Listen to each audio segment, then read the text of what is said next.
शन्नो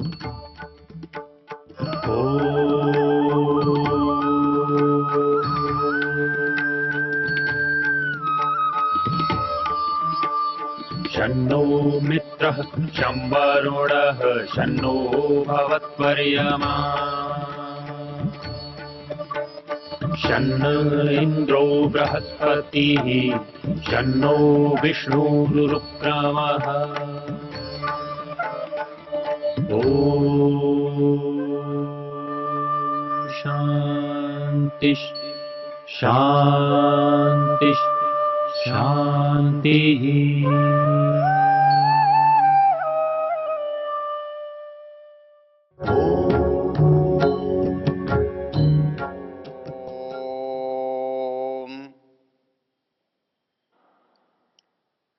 हम गत प्रसंग से वेद के 31वां अध्याय यजुर्वेद का उसकी चर्चा कर रहे हैं। हमने पिछले प्रसंग में देखा था कि सृष्टि उत्पत्ति के क्रम में हमको ज्ञान की प्राप्ति कैसे होती है। मंत्र था तस्माद् यज्ञात् सर्वहुतः ऋचः सामानि जज्जिने छंदांसि जज्जिने तस्मात् यजुस्तस्मादजायत। इसका सामान्य अर्थ है उस परम पुरुष परमेश्वर से ऋग्वेद, यजुर्वेद, सामवेद और अथर्ववेद का ज्ञान प्राप्त हुआ।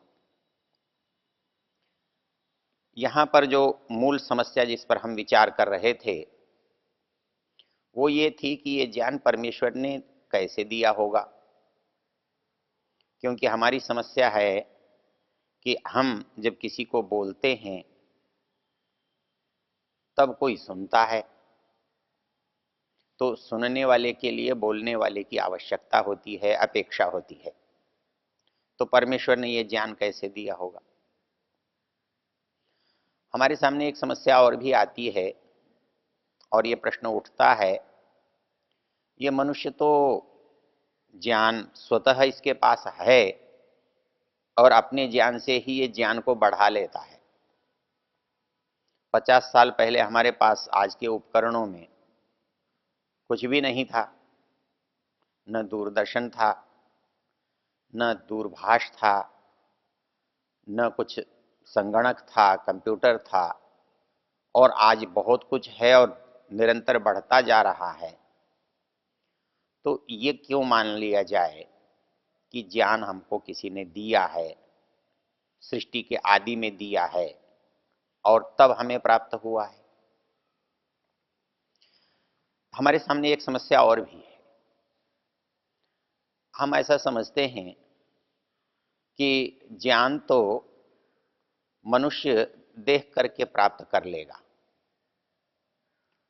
और वहीं से कुछ सीख लेगा, जैसे हम आज भी देखते हैं कि मनुष्य समाज में देखता है और देख करके सीख लेता है। तो ऐसे ही जब मनुष्य उत्पन्न हुआ होगा, बना होगा, उसने भी देखा होगा और सीख लिया होगा। ये बहुत सारे प्रश्न हैं, इनमें थोड़ा थोड़ा सा हम चिंतन करते हैं, विचार करते हैं। पहली चीज जो विचार करने की बात है कि हमें ज्ञान की आवश्यकता क्या है। इस पर यदि आप चिंतन प्रारंभ करेंगे तो आप ये देखेंगे कि आप जो भी कर रहे हैं उसके करने के पीछे क्रिया बाद में है और उसका चिंतन या विचार पहले है। आप मन में सोचते हैं आज हमें वहां जाना है, तब आप जाते हैं। ऐसा नहीं है कि आप जाते पहले हैं और सोचते बाद में हैं। और ये विशेषता, ये विचित्रता केवल इस बात में नहीं है कि आप बहुत अच्छा काम कर रहे हैं, ये उतना ही स्वाभाविक, उतना ही सहज बुरे काम के लिए भी है। यदि चोर चोरी करने कहीं जाता है तो वो केवल जाता नहीं है, उसके पीछे उसका बहुत अध्ययन मनन चिंतन होता है। वो विचार करता है भली भांति। जो चीज आपको अपने घर की पता नहीं है वो उसे पता होती है। आप कब सोते हैं कब जागते हैं ये उसे मालूम होता है। आप घर में हैं नहीं हैं ये उसे मालूम है। कब जाना ठीक रहेगा कैसे जाना ठीक रहेगा उसे पता है। तो नियम ये है कि पहले विचार होता है और उसके बाद क्रिया होती है। कोई काम करते हैं हम अच्छा करते हैं बुरा करते हैं छोटा करते हैं बड़ा करते हैं तो निश्चित रूप से हम पहले सोचते हैं। चाहे उठकर मुझे बाहर ही क्यों न जाना हो तो बाहर जाने से पहले मैं ये सोचूंगा अच्छा मैं बाहर जाऊं। तो ये एक हमारे को समझने की बात है कि हमारे करने और सोचने में संबंध है। तो सोचना अनिवार्य है। तो यदि आप सोचते हैं तो आप एक बात और भी कर सकते हैं। आप क्या सोचने के लिए किस चीज को उपयोग में लाते हैं कैसे सोचते हैं। तो पता लगता है कि सोचते तो हम शब्दों से हैं सोचते तो हम भाषा से हैं। तो आप ये कैसे कल्पना कर सकते हैं कि जिस दिन आप पैदा हुए हों और आपके पास भाषा न हो और भाषा न हो तो आपने सोचा कैसे होगा। यदि वो सोचने का अवसर आपके पास आज भी आपसे भाषा ले ली जाए तो आप कैसे सोचेंगे। ये कुछ स्वाभाविक प्राकृतिक समस्याएं हैं और इनका वैसे ही समाधान होता है। पहली चीज ये कि ज्ञान जो है वो हमारे पास बाहर से आया है या हमारे में से निकला है। हमको लगता ऐसा है जैसे हमारे में से ही निकला है। लेकिन ऐसा भी हम देखते हैं कि हम किसी के पास जाकर सीख रहे हैं। हम कहीं कोई मशीन चलाना सीखते हैं हम गाड़ी चलाना सीखते हैं हम हवाई जहाज चलाना सीखते हैं हम कोई भाषा सीखते हैं तो समझ में ये आ रहा है कि हम सीख भी रहे हैं और देखने में ये आ रहा है कि हमारे अंदर से भी आ रहा है। तो ये परिस्थिति क्या ये कैसे इस पर जब आप विचार करेंगे शास्त्र को देखेंगे तो आपको पता लगेगा कि हमारे पास दो तरह का ज्ञान है। एक ज्ञान को हम स्वाभाविक ज्ञान कहते हैं प्राकृतिक ज्ञान कहते हैं और दूसरे को नैमित्तिक ज्ञान कहते हैं अर्जित ज्ञान कहते हैं। कोई व्यक्ति हिसाब किताब को जानता है उसने सीखा है। कोई किसी भाषा को जानता है उसने सीखा है। लेकिन मुझे भूख लगती है प्यास लगती है नींद आती है ये मुझे किसी से सीखने की आवश्यकता नहीं होती। तो हमने पहले विचार किया था कि स्वाभाविक ज्ञान से पशु का काम चल जाता है लेकिन मनुष्य का काम नहीं चलता। और मनुष्य का काम नहीं चलता और इसके पास स्वाभाविक ज्ञान में वो बात नहीं है जो ये कर रहा है जो देख रहा है तो आई कहां से। कोई न कोई उसका जानने वाला होना चाहिए। तो जानने वाला हो कौन सकता है। हम में से कोई होता है तो हमारा बड़ा होता है। वो गुरु हो सकता है वो माता पिता हो सकता है वो प्रवचनकर्ता हो सकता है वो उपदेशक हो सकता है वो समाज हो सकता है समाज में रहने वाले काम हो सकते हैं उनसे हम उस बात को सीख सकते हैं। लेकिन वो भी तो हैं तब सीख रहे हैं वो हुए तब हमने सीखा। उन्होंने किससे सीखा उन्होंने अपने गुरुओं से सीखा। तो सबसे पहले किसने सिखाया सबसे पहले उन्होंने कैसे सीखा ये हमारी मूल समस्या है। और बिना सिखाए ये आता नहीं है बिना सिखाए मालूम नहीं होता है। कोई न कोई सिखाने वाला बताने वाला होना चाहिए। तो कौन होगा तब ये सोचकर विवश होना पड़ता है कि कोई ऐसा है जो इस सब को जानता है और इन सब को जना सकता है ज्ञान दे सकता है। एक गुरु है 2 4 5 शिष्यों को 10 शिष्यों को उपकरण है तो 100 200 शिष्यों को। और यदि कहीं आपको उससे सिखाना पड़े दूरदर्शन से तो हो सकता है हजारों शिष्यों को आप सिखा सकते हैं। लेकिन जब दुनिया के करोड़ों अरबों प्राणियों को सिखाने की बात हो तब उसके पास भी तो कुछ ऐसा साधन होना चाहिए, उसकी भी तो कुछ बड़ी उपस्थिति होनी चाहिए। तो यहां पर एक छोटी सी चर्चा को हम बीच में संकेत के लिए करते हैं कि वो जो ज्ञान देने वाला है उसको हम ईश्वर कहते हैं, परमात्मा कहते हैं, भगवान कहते हैं, ब्रह्म कहते हैं। वो ज्ञान क्यों देता है, कैसे दे सकता है? क्योंकि जिसने संसार को बनाया है इस संसार का ज्ञान भी उसी के पास होगा। जो व्यक्ति जिस वस्तु का, जिस काम का निर्माण करता है उसके बारे में पूरी जानकारी उसके पास होती है। तो निश्चित रूप से इस संसार को जिसने भी बनाया है इस सारे संसार की पूर्ण जानकारी उसके पास है। और जब संसार का उपयोग मुझे करना है, उसको तो करना नहीं है, तो वो जानकारी मेरे पास आनी चाहिए, नहीं तो मैं इसका उपयोग कैसे करूंगा? तो ये संसार बनाया मनुष्यों के लिए, प्राणियों के लिए। तो इस संसार का उपयोग करना, उसका ज्ञान किसको चाहिए? मनुष्यों को चाहिए, प्राणियों को चाहिए। प्राणियों को स्वाभाविक ज्ञान के रूप में मिला है और मनुष्यों को नैमित्तिक ज्ञान के रूप में मिला है। अब यहां से एक प्रश्न पैदा होता है कि परमेश्वर के पास से ही ज्ञान क्यों मिला है? क्योंकि ज्ञान उसी की मौलिकता है। आप यदि ईश्वर के ईश्वरत्व के बारे में, ईश्वर की कसौटी के बारे में, ईश्वर को ईश्वर बनाने वाली बात के बारे में यदि चिंतन करें तो योग दर्शनकार ने एक बहुत अच्छी बात कही है कि ईश्वर ईश्वर क्यों है, ईश्वर को ईश्वर किसने बनाया है, वो ऐसी कौन सी बात है, वो कौन सी शक्ति या कौन सा गुण है जिसके कारण से ईश्वर ईश्वर कहलाता है।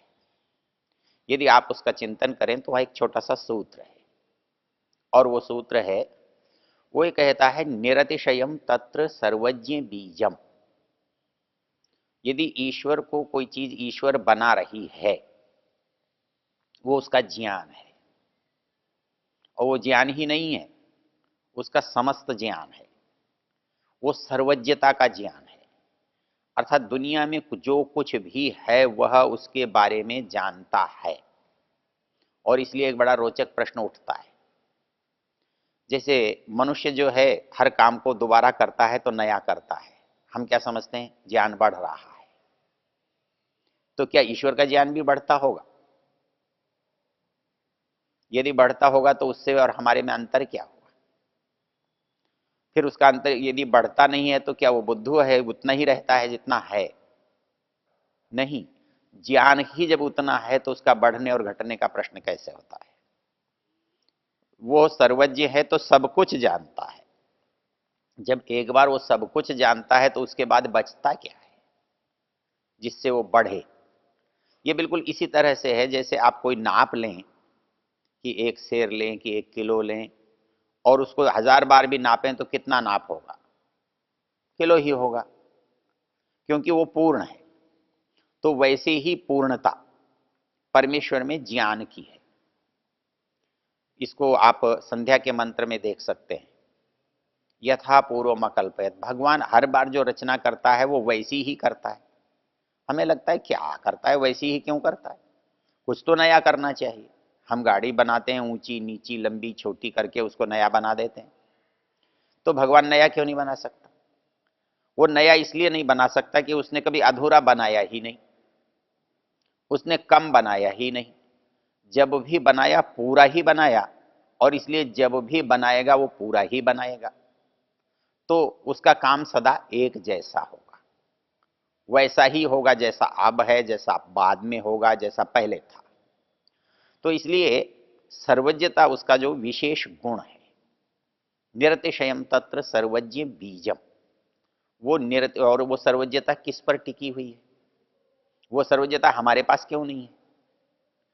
संसार के पदार्थों में तो वो हो नहीं सकती, क्योंकि वो चेतन का धर्म है, और संसार के पदार्थ जड़ हैं, प्रकृति जड़ है। लेकिन ये मनुष्य हैं, पशु हैं, पक्षी हैं, प्राणी हैं, तो इनके पास तो चेतनता है, तो इनके पास सर्वज्ञता क्यों नहीं है? सर्वज्ञता हो सकती है, लेकिन मूल चीज क्या है कि हम जहां हैं वहां के बारे में जानते हैं, जान सकते हैं। हम जहां नहीं हैं वहां के बारे में नहीं जान सकते। तो जानने का संबंध किस चीज से बना? होने से। जहां हैं वहां के बारे में जानेंगे, हम जहां नहीं हैं वहां के बारे में नहीं जानेंगे। हम यहां बैठे हैं, हमें यहां का पता है, बाहर क्या हो रहा है हमें नहीं पता है। इस जन्म में हमें पता है, इससे पिछले का हमको पता नहीं है। अभी का पता है, भविष्य का पता नहीं है। इससे क्या पता लगता है कि जानने के लिए शर्त है होना। तो परमेश्वर क्यों जानता है, क्यों जान सकता है? क्योंकि वो है। वो सब कुछ क्यों जानता है? वो सब जगह है। वो सदा क्यों जानता है? वो सदा से है।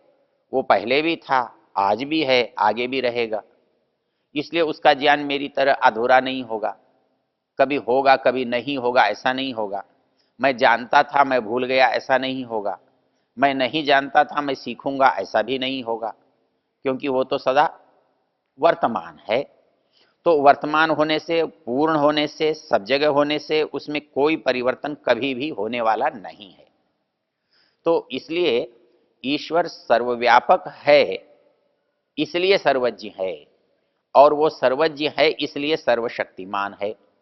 तो ये जो तीन बातें हैं वो एक साथ हैं।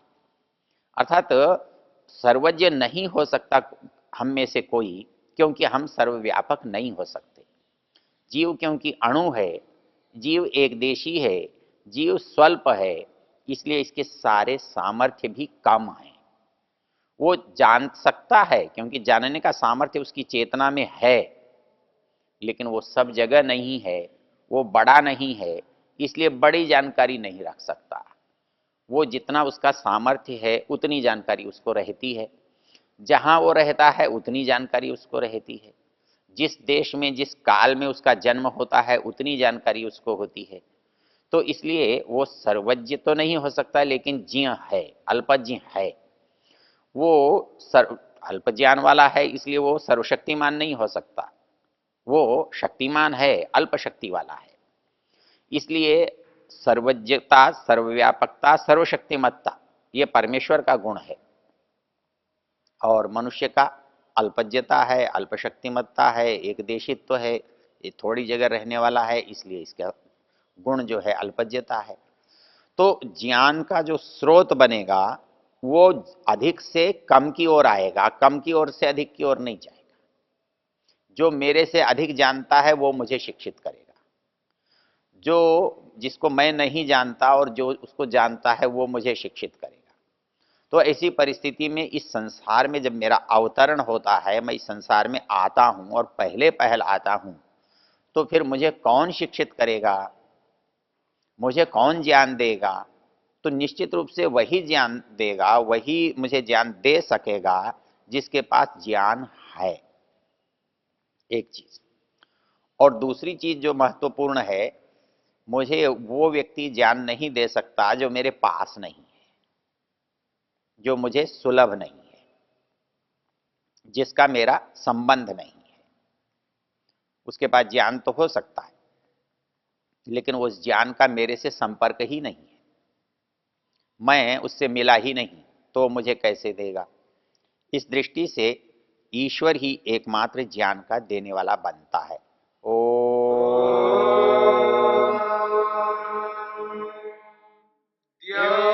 शांतिरंतरिक्षं शांतिर्पृथिवी शांतिरापः शांतिरोषधयः शांतिः वनस्पतयः शांतिर्विश्वे देवा शांतिर्ब्रह्म शांति सर्वं शांति शांतिरेव शांति क्षमा शांतिरेधि